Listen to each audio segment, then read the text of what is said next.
오늘 우리에게 새날을 주신 하나님께 감사하고 이른 시간 주님의 전에 모인 여러분을 축복합니다. 우리 다 함께 하나님을 찬양하겠습니다. 찬송가 302장 찬양하겠습니다. 찬송가 302장 내 주 하나님 넓고 큰 은혜는 함께 찬양하시겠습니다. 내 주 하나님 넓고 큰 은혜는 저 큰 바다보다 깊다. 너고 닷줄을 끌러 깊은 데로 저 한가운데 가보라. 언덕을 떠나서 장파에 배 띄워 내 주 예수 은혜의 바다로 내 맘 꺼쳐가라. 왜 너 인생은 언제나 거기서 저 큰 바다 물결 보고 금이 모르는 깊은 바닷속을 한번 헤아려 안 보나. 언덕을 떠나서 장파에 배 띄워 내 주 예수 은혜의 바다로 내 맘 꺼쳐가라. 많은 사람이 얕은 물가에서 저 큰 바다 가려다가 찰싹거리는 작은 파도 보고 마음 약하여 못 가네. 언덕을 떠나서 장파에 배 띄워 내 주 예수 은혜의 바다로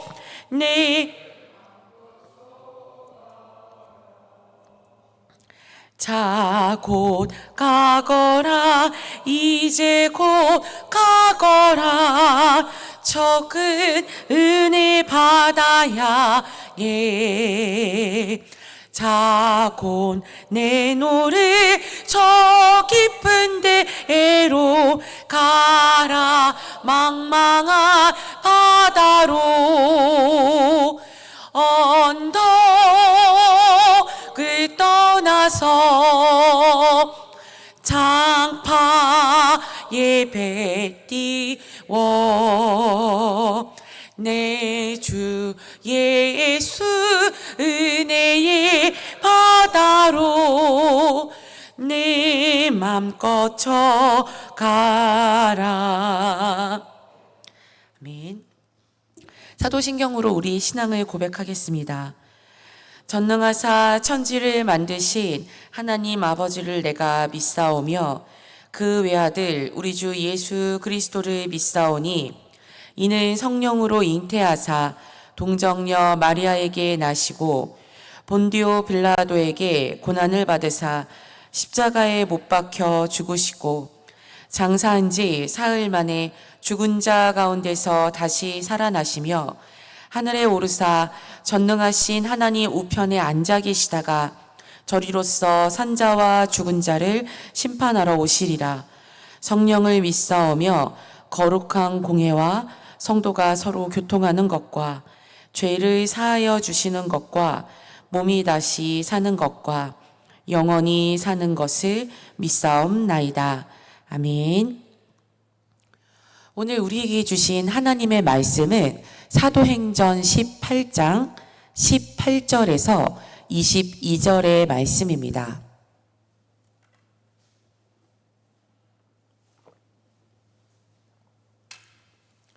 신약 성경 219쪽 사도행전 18장 18절에서 22절의 말씀입니다.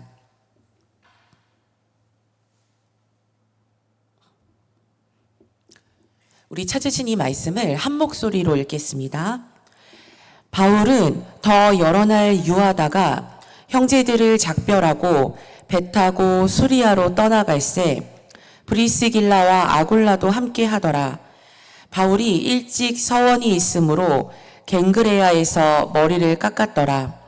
에베소에 와서 저희를 거기 머물러 두고 자기는 회당에 들어가서 유대인들과 변론하니 여러 사람이 더 오래 있기를 청하되 허락지 아니하고 작별하여 가로되 만일 하나님의 뜻이면 너희에게 돌아오리라 하고 배를 타고 에베소를 떠나 가이사랴에 상륙하여 올라가 교회의 안부를 물은 후에 안디옥으로 내려가서 아멘. 이 말씀은 하나님의 말씀입니다. 오늘 하루도 하나님의 말씀을 힘입어 승리하는 복된 날 되시기를, 우리에게 가장 좋은 것 주시는 우리 주님과 동행하는 한 날 되시기를 간절히 소망합니다. 담임 목사님이 어제 오늘 회의가 있으셔가지고 오늘은 제가 말씀을 전하도록 하겠습니다. 사도 바울의 2차 선교 여행은 오늘 본문에 이르러서 이제 그 대장정을 마치게 됩니다. 2차 선교 여행을 찬찬히 한번 돌아보면 참 우리가 살아가는 모습과 사람들이 사는 모습과 매우 닮아 있다, 이런 생각이 들었습니다. 2차 선교 여행을 한번 회상해 보면 2차 선교 여행은 사도회의를 통해서 이방인 선교가 열린 후 본격적으로 이루어진 선교 여행이었습니다. 그러나 기운차게 시작했던 그 선교 여행은 어두운 그림자를 드리우는데, 그 시작점에서 1차 선교 여행의 파트너였던 바나바와 바울이 이제 심각하게 다투고 결별하였기 때문입니다.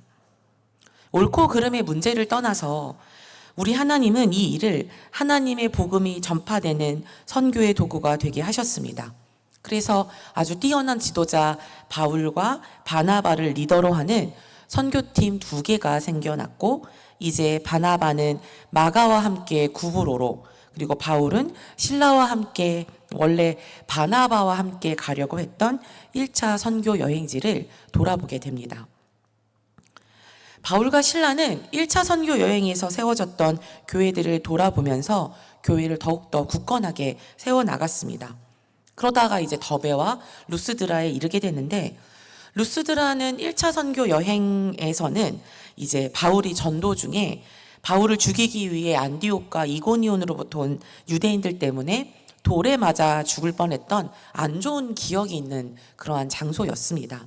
그런데 그 안 좋은 기억이 있는 죽음의 장소가 될 뻔했던 그 루스드라가 이제 바울에게 있어서 선교 사역의 날개가 되는 그러한 엄청난 만남의 장소가 됩니다. 바울은 그곳에서 디모데를 만나게 됩니다. 아버지는 헬라인이었지만 그리스도인인 어머니의 영향으로 예수 그리스도의 제자된 삶을 아주 신실하게 살아가고 있었던 디모데는 칭찬받는 그리스도인이었고, 유대인인 바울과 실라가 이방인을 선교하는 데 있어서 아주 꼭 필요한 사람이었습니다. 이제 디모데 덕분에 2차 선교 여행은 날개를 달았고, 바울과 실라와 디모데는 여러 곳을 다니면서 복음을 전파했습니다. 그 결과 교회들의 믿음은 더욱더 굳건해졌고, 신도들, 그러니까 예수 그리스도의 복음을 받아들이게 된 사람들의 수도 많이 늘어났습니다. 그래서 바울은 소아시아 땅, 곧 오늘날 터키 땅의 서쪽 끝지방인 아시아라는 곳으로 가서 이제 복음을 전하려고 했습니다. 그런데 갈 수가 없었습니다. 아무리 노력해도, 아무리 애를 써도 갈 수가 없었습니다. 그것은 바울이 하고 싶은 일이었고, 하나님의 뜻은 유럽, 즉 마게도냐에 있었기 때문입니다. 하나님의 뜻이 유럽에 있다면 유럽으로 가야겠지요. 그런데 정말 타이밍 좋게도 모든 것이 막혀서 돌고 돌아서 온 그 장소가, 그래서 이제 하나님의 뜻을 알게 된, 유럽에 하나님의 뜻이 있다라는 것을 알게 된 장소가 드로아였는데, 드로아는 아시아와 유럽을, 그러니까 아시아와 마게도냐를 이어주는 그러한 장소였습니다. 바울의 선교팀은 이제 드로아를 떠나서 그 유럽을 향해 나아가게 되는데 그 결과 도착한 곳은 빌립보 성이었습니다. 빌립보 성에 도착해서 얼마나 기분이 좋았겠습니까? 하나님의 뜻에 이끌려 여기까지 왔으니까요. 그런데 빌립보 성에 도착한 이 선교팀 일행은 새로운 복음의 문이 열리기를 소망하며 하나님의 이끄심을 기다리고 있었는데 그 날짜가 수일이 지났습니다. 그러니까 하나님의 이끄심이 없었던 거예요. 아무 일도 일어나지 않았습니다. 성령이 아시아에서 선교한 것을 막아서 성령의 인도하심에 따라 이 마게도냐 지역으로 왔는데 하나님의 이끄심이 없다면 막힌 것과 다름이 없죠. 그러나 바울은 포기하지 않고 안식일에 유대인의 기도처를 찾다가 빌립보 성 밖 강가에서 이방인 여인들이 모여있는 것을 발견하고 문화적, 종교적, 성적인 그 편협함을 벗어나 그들에게 복음을 전파하고 그곳에서 루디아를 만나게 됩니다. 복음을 받아들인 루디아와 루디아의 가족은 세례를 받았고 바울의 선교팀은 루디아의 집에 머물며 루디아의 도움을 받아서 빌립보 선교를 성공적으로 잘 수행하게 됩니다. 그런데 아주 잘 되었다라고 생각하고 있을 때 바울과 실라가 귀신을 들린 여종을 고쳐준 문제로 고문당하고 감옥에 갇히게 됩니다. 그런데 또 이 일은 감옥의 간수와 그 가정을 구원하는 결과를 가지고 오게 되고 바울과 실라는 그들이 어디에 있든 복음을 전할 수 있다는 것 깨닫게 됩니다. 하지만 바울과 실라는 결국에는 그 로마 시민권 사건으로 인해서 이제 그 유럽의 첫 도시이자 빌립보 성을 떠나야만 했습니다. 그 다음 지역 데살로니가였습니다. 데살로니가에서의 선교 매우 성공적이었습니다. 많은 이방인들 중에서도 특히 아주 유력한 사람들이 복음을 받아들이고 예수님을 믿게 되었습니다. 그러나 동족인 유대인들은 바울이 전하는 복음을 거부했고 바울을 천하를 어지럽게 하는 자라는 죄로 고발했습니다. 바울은 할 수만 있다면 최선을 다해 유대인들에게 먼저 복음을 전하려고 애썼지만 유럽에 흩어진 많은 유대인들, 바울이 찾아갔던 그 회당의 유대인들은 복음을 거부했고 바울을 핍박했습니다.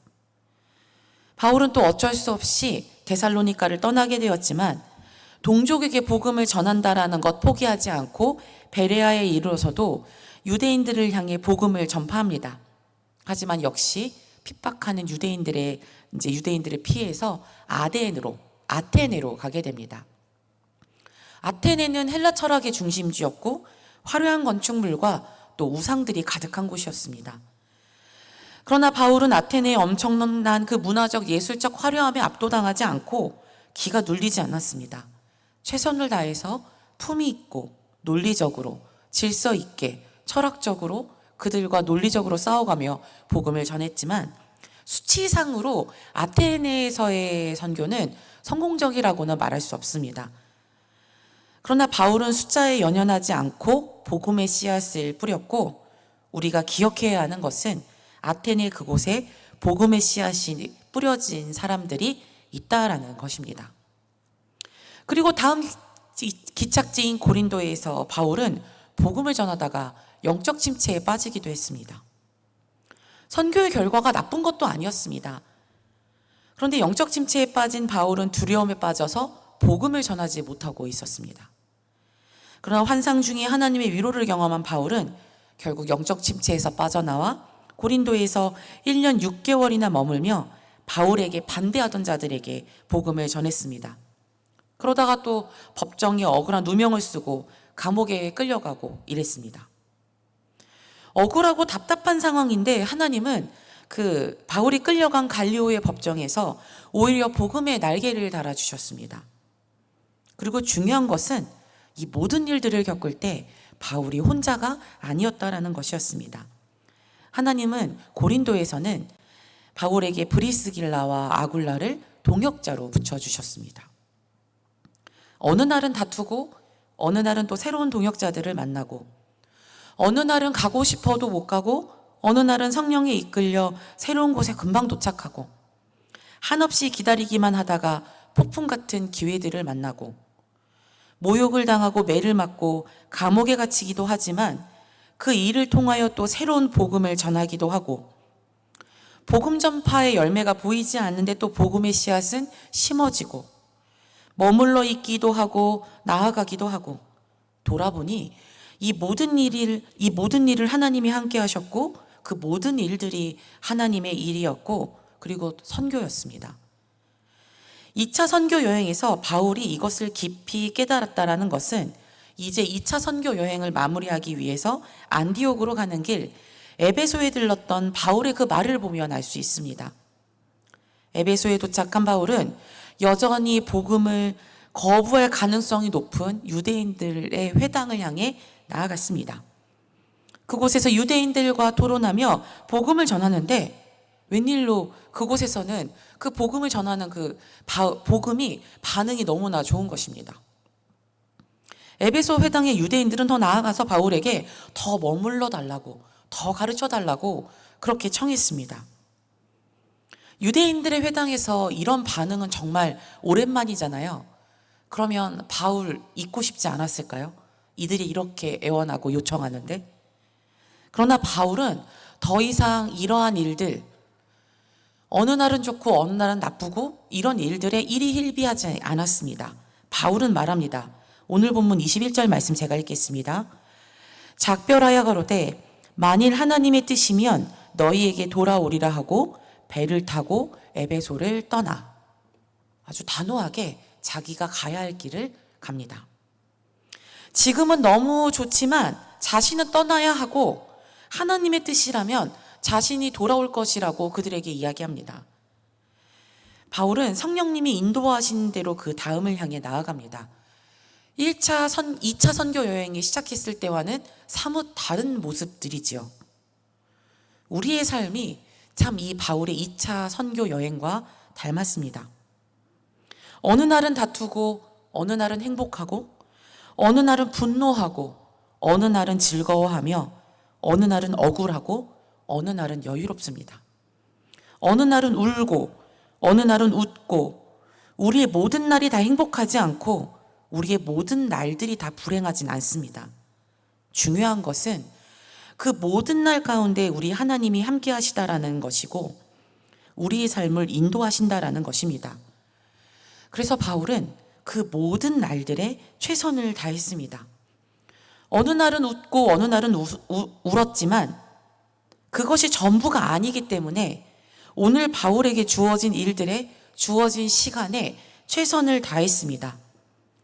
동족인 유대인들이 구박해도 핍박해도 여전히 유대인들이 모여있는 회당 앞으로 나아갔습니다. 그러한 매일이 모이자 앞이 보이지 않아도 오늘을 최선을 다해서 살았기 때문에 주님이 인도하시는 그 모든 일들이 더 잘 느껴지고 결국에는 주님의 뜻을 인정하고 자신의 뜻은 뒤로 하고 주님의 뜻이 먼저 되는 삶을 향해 나아갈 수 있었습니다. 우리도 그렇게 될 수 있기를 간절히 소망합니다. 오늘 우리에게 주어진 시간을 최선을 다해서 살아냅시다. 그 시간을 우리 주님을 생각하며 주님께 드립시다. 요즘 애들은 말을 줄여서 하는 게 이제 유행 같은 거잖아요. 중꺾그마라는 단어가 있습니다. 혹시 무슨 뜻인지 아시나요? 중꺾그마. 이게 무슨 뜻이냐면 중간에 꺾여도 그만하는 마음.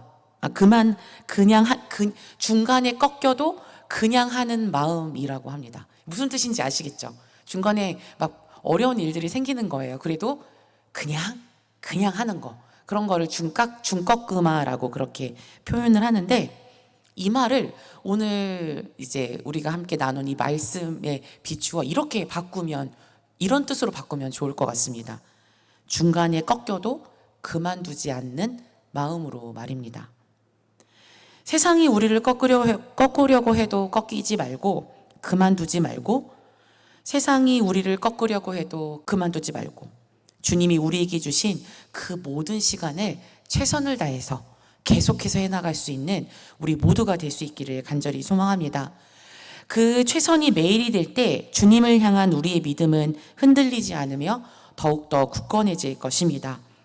오늘도 우리와 함께 하시며 우리의 길을 인도하시는 우리 주님께 마음 다해 기도하는 이 새벽의 첫 시간이 될 수 있기를, 최선을 다해서 오늘 우리 주님이 우리에게 주어진 시간을 살아내는 오늘 행복한 한 날 될 수 있기를 간절히 소망합니다. 기도하겠습니다. 자비로우신 하나님, 우리에게 새로운 날을 주신 주님께 감사드립니다. 오늘 주님이 우리의 삶을 어떻게 역사하실지, 우리 가운데 함께 하시는 하나님과 어떻게 동행하며 이 하루를 누릴지 기대가 되고 감사한 마음으로 이 한날을 시작합니다. 주님, 세상은 우리를 꺾으려 하며 넘어뜨리려 하며 그 꺾어짐과 넘어짐 속에 주님을 잊어버리게 만들려고 하지만 우리가 주님을 잊지 않게 하여 주시옵소서. 2차 선교 여행 중에 여러 번 꺾였지만 꺾이지 않고 최선을 다해 주님의 시간을 살아내고 주님의 일을 감당했던 바울을 본받아 오늘 우리도 주님이 우리에게 주신 시간을 최선을 다해 살아내게 하옵소서.